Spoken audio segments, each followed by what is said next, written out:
السلام علیکم۔ آج ہم ابراہیمی معاہدوں پر بات کر رہے ہیں۔ یہ مشرق وسطیٰ کی حالیہ تاریخ میں ایک بہت اہم موڑ تھا۔ جی بالکل۔ ہمارے پاس جو ذرائع ہیں وہ اس سفارتی پیش رفت کے آپ کہہ لیں مختلف زاویوں کو دیکھتے ہیں۔ تو کوشش یہ ہوگی کہ سمجھیں کہ یہ معاہدے اصل میں ہیں کیا، اور خاص طور پر اسرائیل کو اس سے کیا فائدہ ہوا۔ یقیناً یہ معاہدے اصل میں خطے میں ایک بڑی تبدیلی لائے۔ کئی دہائیوں سے جو ایک پالیسی چلی آ رہی تھی وہ بدلی۔ اچھا۔ اس میں پہل تو اسرائیل، متحدہ عرب امارات اور بحرین نے کی، اور امریکہ کا کردار بھی اہم تھا سہولت کاری میں۔ تو یہ جو تعلقات معمول پر لانے کی بات ہے، یہ صرف سفارتی سطح پر تھی یا ذرائع کیا کہتے ہیں؟ نہیں، دیکھیں، یہ صرف رسمی تعلقات نہیں تھے۔ ذرائع بتاتے ہیں کہ اس میں سفارت خانے کھولنا، براہ راست پروازیں شروع کرنا، تجارت، ثقافت، مطلب ایک وسیع پیمانے پر روابط استوار کرنا شامل تھا۔ اچھا، یعنی عملی طور پر تعلقات قائم کرنا۔ بالکل، اور یو اے ای اور بحرین کے بعد پھر سوڈان اور مراکش بھی شامل ہوئے۔ جی ہاں، اور امریکی کردار، خاص طور پر جو مراعات دی گئیں سوڈان اور مراکش کو، اس پر ذرائع کچھ روشنی ڈالتے ہیں؟ جی بالکل، ذرائع واضح کرتے ہیں کہ امریکہ نے کافی اہم کردار ادا کیا۔ جیسے سوڈان کو اسٹیٹ اسپانسر آف ٹیررزم کی لسٹ سے نکالا گیا، یہ بہت بڑی بات تھی، ان کے لیے پابندیاں ہٹ گئیں۔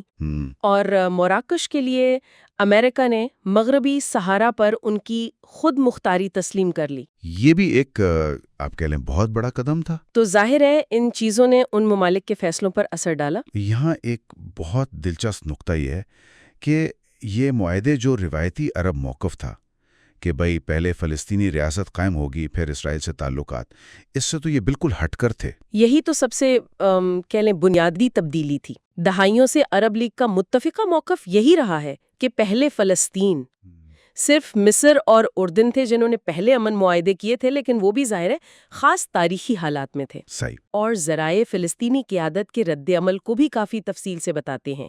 ان کا احساس تھا کہ یہ ان کے مقصد سے غدائی ہے اور اس سے ان کی پوزیشن کمزور ہوئی ہے۔ ہم تو یہاں صرف ذرائع کی بات دہرا رہے ہیں۔ یقیناً۔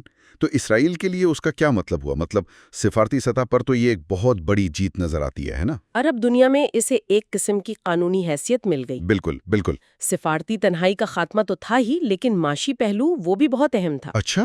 ذرائع بتاتے ہیں کہ اسرائیل کو خلیج اور شمالی افریقہ کی نئی مارکیٹس تک سیدھی رسائی ملی۔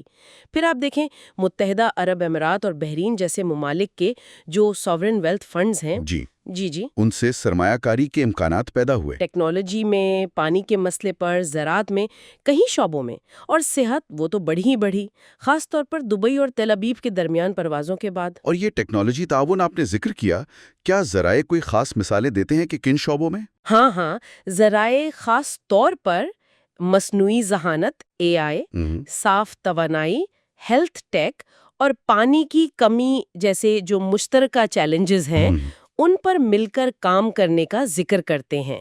تو یہ صرف چیزیں بیچنا نہیں بلکہ علم اور جدت کا تبادلہ بھی ہے۔ یہ واقعی بہت دلچسپ ہے۔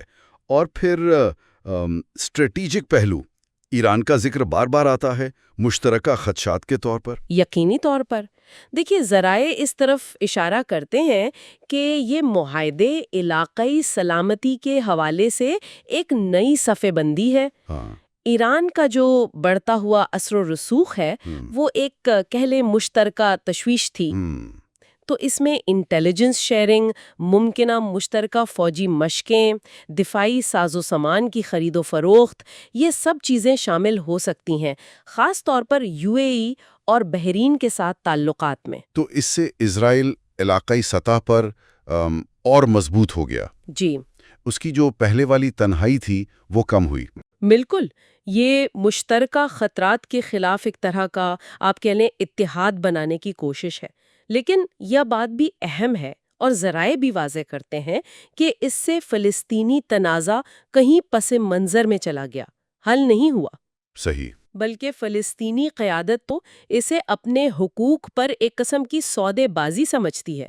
تو یہ سوال تو اپنی جگہ ہے کہ ان معاہدوں کے طویل مدتی اثرات فلسطینی مسئلے پر کیا ہوں گے۔ اور اس سارے معاملے میں امریکہ کا کردار وہ بھی تو اسرائیل کی پوزیشن کو مزید مستحکم کرتا ہے۔ بلا شبہ یہ معاہدے امریکہ اسرائیل تعلقات کی مضبوطی کو بھی ظاہر کرتے ہیں اور خطے میں امریکی مفادات کو بھی۔ تو خلاصہ یہ ہوا کہ ابراہیمی معاہدے واقعی مشرق وسطیٰ میں ایک بڑی تبدیلیاں ہیں، ایک نیا باب ہے۔ اسرائیل کو اس سے سفارتی، معاشی، اسٹریٹیجک کئی فائدے ہوئے ہیں اور علاقائی تعلقات کی شکل بدل رہی ہے۔ یقیناً ایک نئے دور کا آغاز تو ہے، نئے پل بن رہے ہیں، لیکن جیسا کہ ذرائع خود بھی نشاندہی کرتے ہیں، پرانے مسائل، خاص طور پر فلسطین کا مسئلہ، وہ ابھی حل طلب ہے اور ان معاہدوں پر تنقید بھی موجود ہے۔ آخر میں ایک نقطہ سوچنے کے لیے ذرائع بتاتے ہیں کہ سعودی عرب، جو خطے کی ایک بہت بڑی طاقت ہے، وہ ابھی تک اس عمل سے باہر ہے۔